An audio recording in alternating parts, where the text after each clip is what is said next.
What's going on, guys? Welcome back to the Contractor Secrets podcast. Today, we talk about confidence, right? Confidence is the driving force behind decision making. And I want to talk to you about how I believe there's a lack of confidence in some areas that I think a lot of us need to work on. Okay. So I have a kind of like a bird's eye view from, how many coaching sessions I've done and just being a part of the industry. And I'm seeing a pattern and I want to address that pattern. You guys are going to like this episode. Give me some feedback. If you haven't done so already, send me a message on Instagram. Tell me you like the podcast. I always love getting the feedback. And if not, I would love to have you as a guest on the Business Breakthrough. So there's a link in the description of this podcast. Please join me. I'd love to give you a different perspective about some things in your business. And of course, with it being on the podcast, it benefits everyone as a whole, which is really fun. So thank you so much for listening, guys. The episode starts right now. The big question you need to ask yourself every day is, do I own a job or do I own a business? And unfortunately, the majority of contractors out there own a job. That's right, they're a slave to their own business. But the other side of the fence is so much greener, it's so much better, and that's when you're finally fully in control of your destiny, your freedom, your time. And that's what Contractor Secrets is about. It's about taking back our time, building a business with systems, standards, values, procedures, putting yourself in the driver's seat. And that's what it's about. So I'm excited. I'm happy to have you here. Let's dive into the Contractor Secrets podcast. What's going on, guys? Welcome back to the Contractor Secrets podcast. Today, I want to give you a little bit of insight as to what it takes to really create a system that works for you in your business. And I think this is a goal every one of us should strive toward. Even if your goal isn't finances, some of us have a purpose-driven goal, which I love. Some of us want finances for a purpose. In any case, it's not about money when you grow a business. It's about really, number one, your sanity, but also what I believe it can give to all those around you, your employees, your family, your legacy, and all of this can really happen if you know what you're doing, if you create a system for you that works for you. Now, a lot of us are underneath the water right now. A lot of us are in the truck per se. A lot of us are in the brush per se. And although, yes, that may have worked for a while, it's not sustainable. And maybe you're feeling that right now. Maybe you're feeling tired. Maybe you're feeling like you can't keep up, or you don't even want to answer the phone anymore, and you don't have that spark that you had when you first started your business because you're essentially working a job. It's kind of like the intro to this podcast that you hear if you listen to this every day. It's kind of like, man, I don't even want to listen to that because it's me. So, I want to help you understand that, what it requires to get to that level. And I think as I've done so many business breakthroughs and coached so many awesome people, some of you listening to this have sat with me personally. And it really gives me a bird's eye view of some of the things that are stopping us from taking that next step, stopping us from getting to the next level. Gives me that bird's eye view.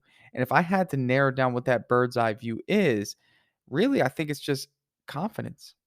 I really do. I think it comes down to confidence, and confidence comes from a knowing that whatever you do in terms of an investment or an action or a decision, uh, you're going to get a good result. And I think that, unfortunately, having that as your, lighthouse, as feeling that feeling of knowing it's going to work out, is an illusion, because nothing in business is guaranteed. Actually, you starting your business was probably the most risky thing you've ever done. So for me, we really have to get out of our comfort zone when it comes to making business decisions, when it comes to hiring, when it comes to spending money on marketing. These two things will either make or break you. Now, let me give you an example of a scenario where limiting beliefs are non-existent and there is a level of confidence, but that is still uncertain because nothing is certain in business. CertaPro, they come into town. They have never painted in this town. And really, honestly, not many people know their brand. Like, although, yes, they are a painting franchise, average consumer doesn't really know a painting franchise off the top of their head.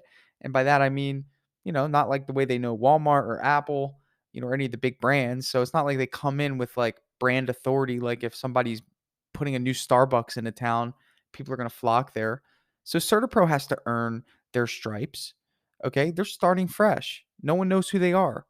They come in, but they have a plan. They say, okay, even though we don't have any work right now, number one, we need to start marketing.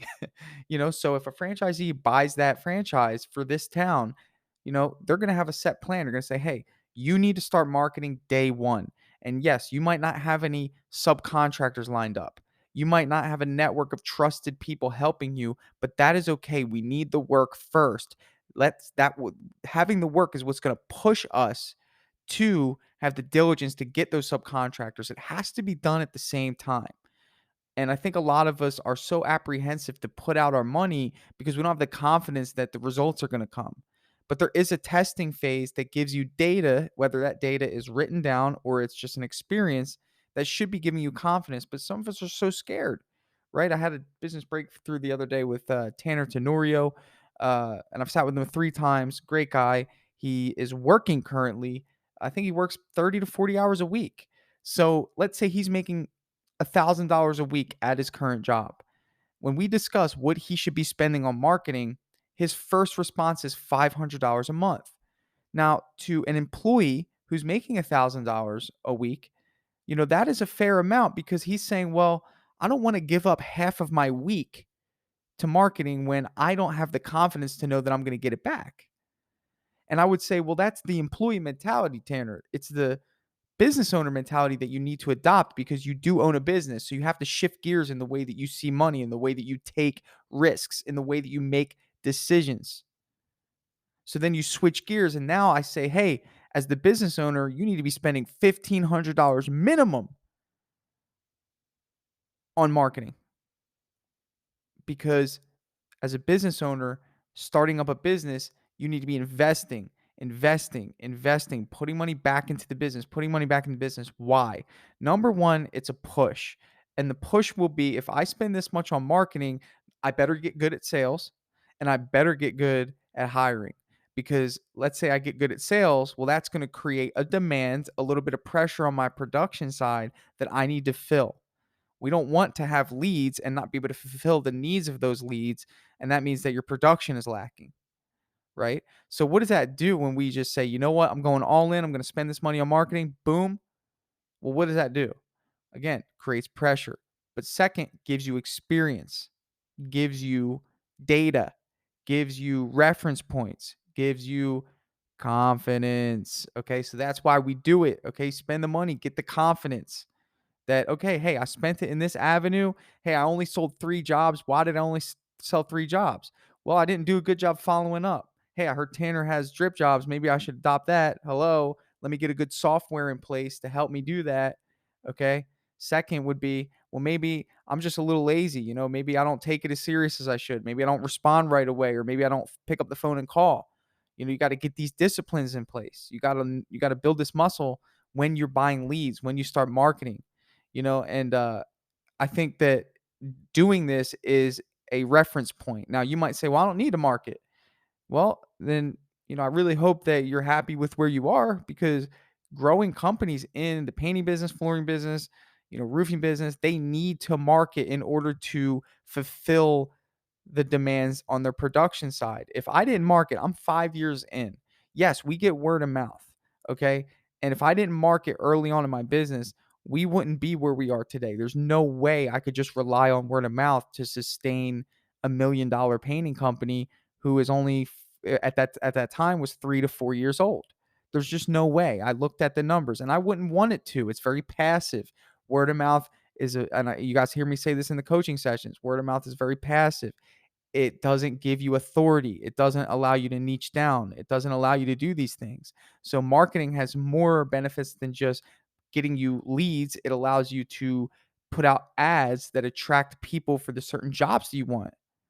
Okay. So when it comes to that CertaPro example I was telling you, is that they go into the market knowing what they have to do. They have the confidence, they have the data. But you don't need the confidence in the data. For me, you're listening to this. I'm giving you the confidence in the data. You're in a business where it's highly sought after for customer service and quality because the alternative is fear and anxiety. Okay, so I just had a lady yesterday. I gave her I am marketing right now I'm not marketing for my painting business, but I am marketing for my flooring business. Um just had a lady reach out And first thing she says is, "Do you require a deposit?" And I said, "Well, yeah, we normally, ask for 500 down." She said, "Oh, why? I had a guy take $3,000 from me, a couple years back, and I'm just so scared." I'm like, "Don't even worry about it. No deposit. And it's like, we all know that there's contractor horror stories out there, right? So not only are you in a highly sought after market, you're in a market that has been beaten up. So customer service and quality, you're listening to this podcast, chances are you care about customer service and quality. You're already ahead of the majority of the pack. So it's like you just need to do a good job of marketing and getting your name out there. I tell people this all the time. If people do not know you exist, they can't hire you. So what marketing does is it puts you in front of the individual who is your potential buyer. That's the job of marketing. And you need to pay to play, right? So obviously, yes, you can knock on doors, but you're trading your time for that. You can pay to play and pay for marketing online and save that time that you could be utilizing elsewhere. Okay. Speed to lead, right? How fast can you get to the lead? So when it comes to that CertaPro example, I want to go back to that because the mindset is okay, you got to market right now. You got to get Google ads up. You got to get Facebook ads up. You got to make a splash in the local economy, right? You got to get your name out there. Okay. We got to get the car wrapped, right? We got to get all this stuff ready to go. Next, we got to market on the hiring side. And a lot of people don't see hiring as marketing. They see hiring as hiring, and that's a silly way to look at it. The way I see, if you look at hiring as hiring, passive, passive approach. Like, oh, I'm gonna throw out, this post on Facebook, and hopefully I get some responses. Passive approach. Oh, I'm gonna, you know, tell some friends I'm hiring, or I'm just ask my teammates or people around me if they know someone. Passive approach. That's kind of like just generally saying, oh, I'm gonna ask some people if they need a paint job, or I'm gonna put out a post on Facebook and see if anyone needs help. Like passive approach. Marketing translates to hiring. So what does that CertaPro example do? All right, now we got to market on the hiring side. Okay, we got to get on Indeed. We got to get on Craigslist. We got to get on Facebook. We got to get on all these things. We got to pay these these software companies, Indeed, Facebook, whatever, to advertise on our behalf. So we are marketing on our hiring side as well. Okay. And we got to say to them, hey, I want you to put our ad at the very top. So when people are looking for painting jobs in terms of employees or subcontractors, we are shown first. Okay. And that's their methodology. So they come in with no reference points. They have no data in that local economy, but they have the confidence that if they market appropriately in the appropriate spaces, they're going to get a result. And it doesn't take them long to build momentum. They do this all over the United States. And I look at that and I say, "Well, why can't anyone do that? It's easy. What's missing? Confidence. Confidence. That's it. They have a whole franchise backing them, telling them what to do, saying, hey, all you got to do is you got to put out Google ads, put out Facebook ads, do some branding, make a local splash, join a local BNI group, whatever. That's what they tell them to do. And the next thing you know, boom, there's another CertaPro popping up. Okay. Taking your business. Okay. Because you didn't market. No one knows you. And I tell people that, and I want to make it clear, no one knows you. Like that's the problem. Like, and there was an example I did sometime. It was I said, look, if every house in your local economy had a tiny yard sign with your name and number on it and it had to stay there, that was a local law. How many phone calls do you think you'd get for painting or whatever service you did? Way more than you can handle, right? Whatever that number is, it's just way more than you can handle. Why? We understand that in this business is law of averages. Okay. Every house you see is a potential customer. Every building you see is a potential customer. We're freaking contractors. Problem is, when that motivation comes up, you have to put yourself in the position of the customer, number one. And then you've got to position your business in alignment with where that customer is going to travel for the service that they need. Right. So if you're a customer and you want a painting job, what do? Open up your phone. You don't really know many painting contractors. You don't want to ask your friends because then it's awkward if the painting contractor you hired does a bad job, you lose your friend. So, word of mouth is not what it used to be. And it's continuously going to not be what it used to be. Okay. Maybe a small percentage, 15% of people, word of mouth. Everything is now online, guys. Google painting contractor. See what is happening. Everyone Google stuff now. Okay. So if you're not there when that person is searching, you're not going to be seen. That's it. Okay. It's not like flavors of a restaurant where, Google restaurants and you just search and search and search and search until you find the flavor that you're looking for. Everyone sees painting companies as the same. You know what the initial thought process is? How many reviews do they have and what's the rating? You guys know them right? So again, what should be your focus? How many reviews am I getting and what's my rating? If you have been in business for 5 years or more, okay, and you don't have 100 reviews, you are dropping the ball. If you've been in business for 2 years or more and you don't have 50 reviews, you are dropping the ball. If you've been in business for 1 year and you don't have 25 solid reviews, whether they are character reviews or they are customers you work for, you're dropping the ball, okay? You've got to make your Google presence solid. And that doesn't mean you got to pay to play on that. I'm just saying it's beneficial to have the most reviews in your area. I tell people this all the time. Google your local competition. How many reviews do they have? That should be your goal. Write it down. 57 reviews. You need 58, right? And how do we get reviews? Find the Alex at Cabinet Coding Kings podcast. Listen to what he does. The first one. I think we did too. So the first one. Okay. So going back to my CertaPro example, because I want to bring that together. Okay. Don't think of them as a franchise. All they have is reference points and data that says, hey, we did this over here. It should work over here. They don't know, but they do it. And they spend the money because they understand the concept of putting money into the business. We are in one of the cheapest businesses ever. Okay. Most of us don't even need an office. We don't need a shop. Most of us don't even need a van, right? I mean, we have like hardly any overhead costs as painting business owners, flooring business owners, some of you cabinet coating companies, I know you got to have a shop, you guys get it though. But what I'm saying is in most cases, our overhead cost is like nothing. So you should be even more excited to put that back into marketing, right? And here's another example, right? If I told you, give me $1,000, I'll replace it with $10,000. So that means you make a 10x amount on your marketing, just 10x, okay? And it was guaranteed. You knew for a fact it would be guaranteed. You'd say, yes, here, take it easily. It wouldn't even hurt you. You'd be like, here, hey, how about you take 110? Get yourself some lunch. you'd be excited to give it to me because you knew that you were getting more in return. It'd be an easy thing to do. What's missing? Confidence.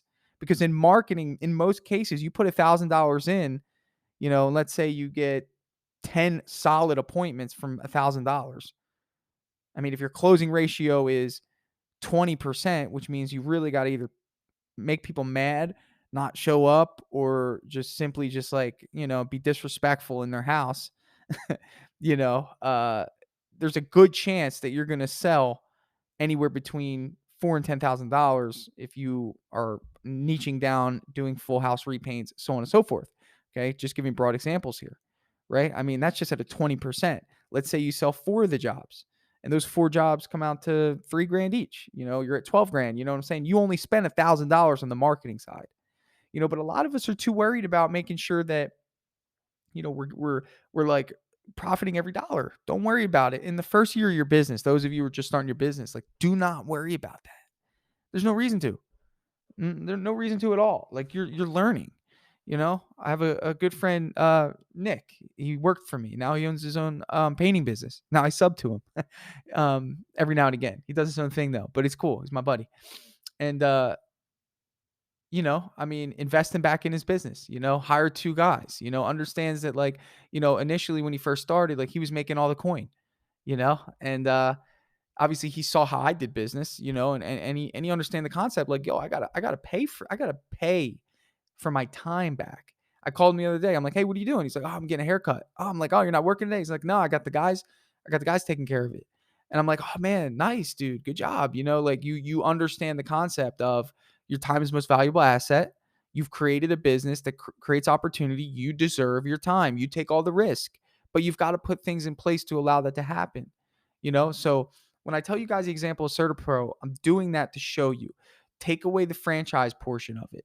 They're not like Starbucks. They're not like all these things. People really don't know who they are, but they come in, they wrap the vehicle, they start with the marketing, they get the hiring going at the same time. When I do these business breakthroughs and people tell me, I say, well, how much you spend on marketing? And it's like, oh, well, I'm not. Okay, well, how much are you spending on hiring? Well, I'm not.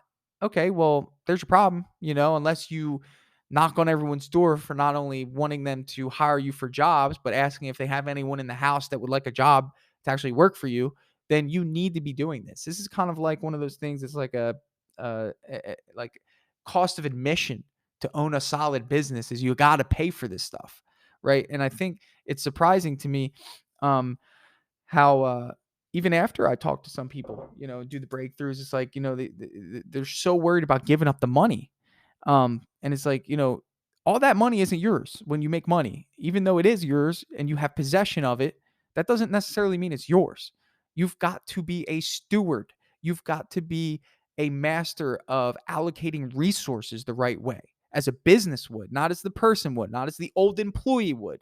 The old employee is taking the money, saving it, and that's it. Scarcity mindset, right? Scarcity mindset is, I don't know if I'm going to get this back. Confidence is missing. That's the big theme of this episode. Is like confidence missing, right?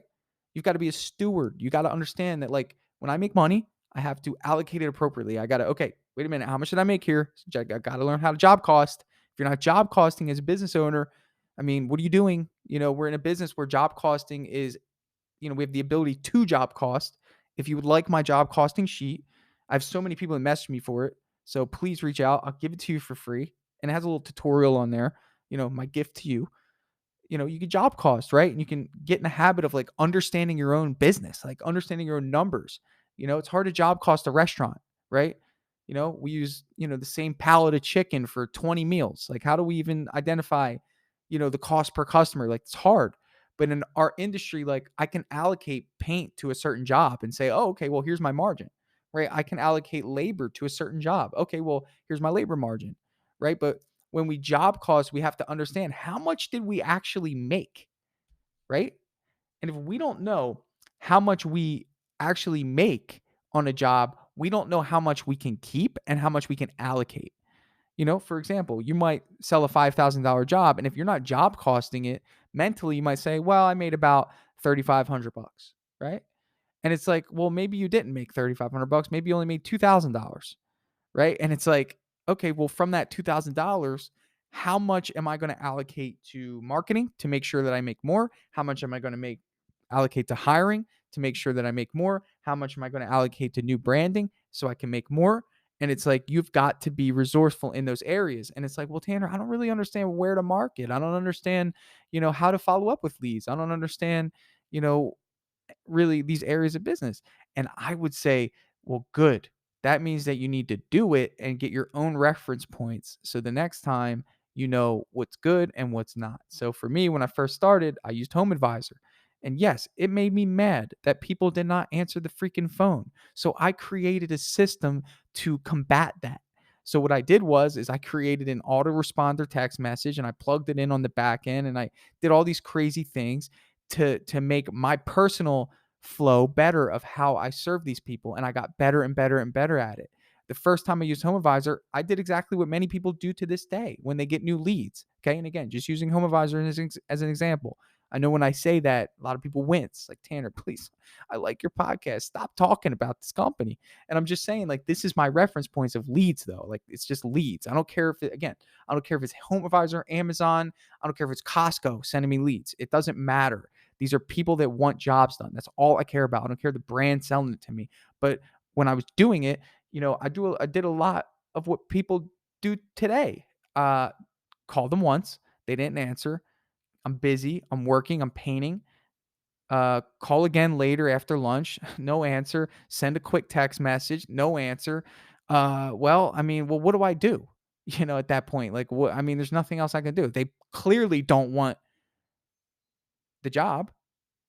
And then I would go in and I would sell it by following up every day, sending emails, sending text messages, getting in front of them, nurturing them. This is called lead nurturing, right? So out of my frustration, I created a system that works. All it took was for me to stay consistent with that individual for 2 weeks, and boom, they answered the phone, and it turned into a $7,000 to $8,000 job, and I got ROI on my marketing.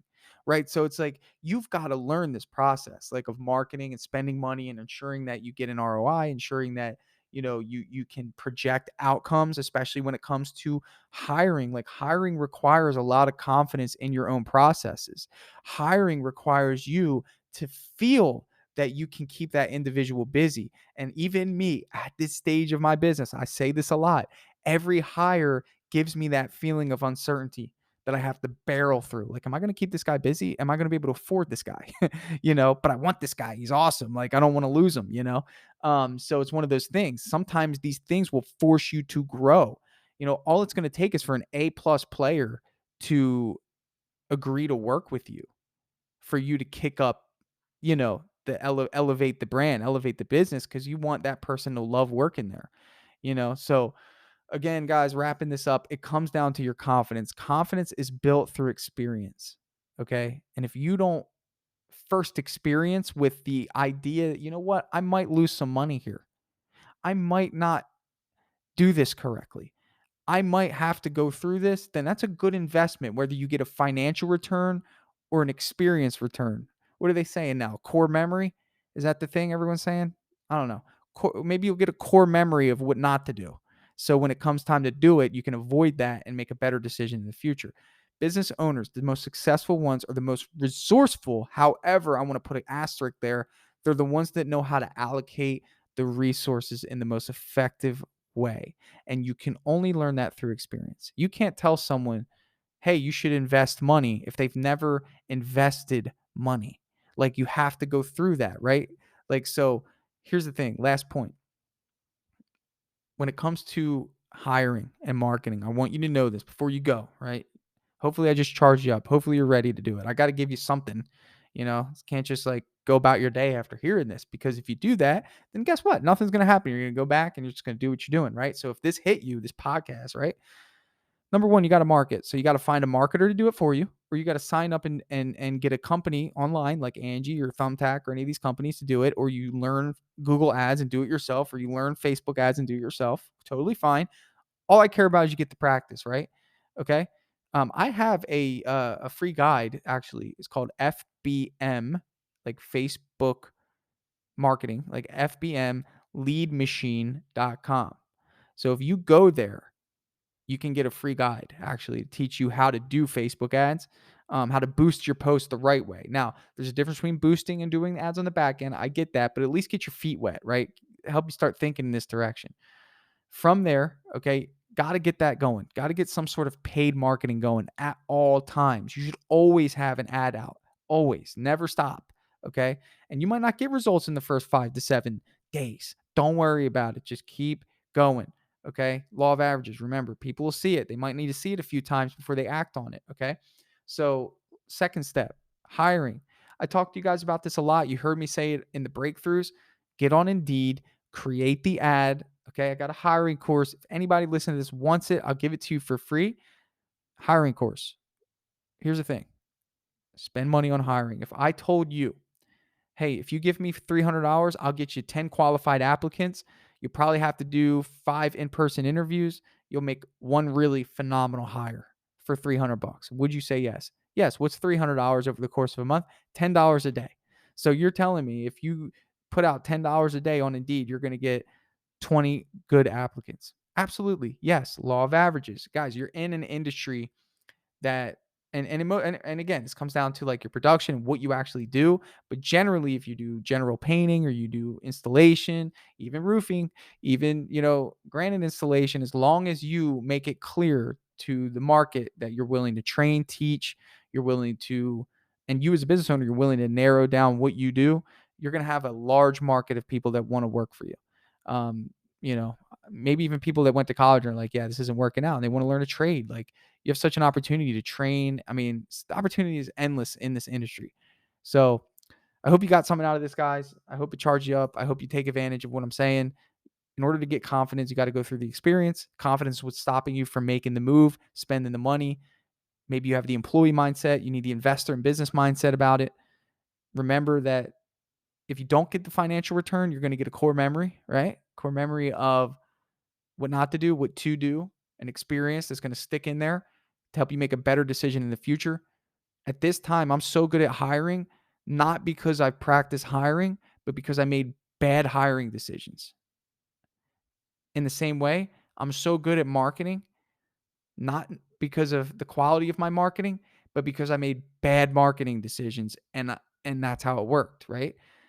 I'm really good at software and systems and automations, not because of the quality of the systems and the software and the automations, but because of knowing the result of not having system software and automations. I'm really good at converting my leads now because my previous experience was frustration and improper communication and not following through with customers in the way they needed to be followed through with at the time of which they needed to be followed through with. So, you know, I think the biggest lesson we could take is go through the failures.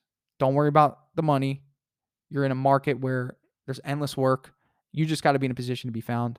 Keep it going, guys. Thank you so much for listening, and we'll catch you on the next episode.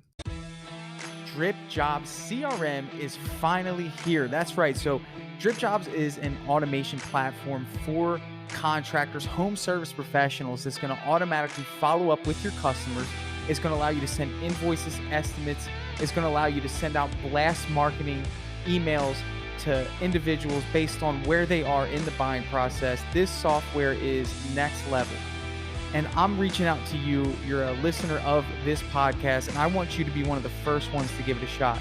So if you want to see what Dripjobs can do for your business, I'd love for you to head over to dripjobs.com, sign up for a free demo, and get your team involved, and let us sit with you and show you how powerful this software is. It's going to save you time, it's going to make you money, and you're going to love the features that are built into Dripjobs. So if you want to check it out, head over to dripjobs.com, and we will give you first priority being a podcast listener to be one of the very first to try out Dripjobs in your home service business. I'm super excited to share that with you, and I'll catch you on the next episode.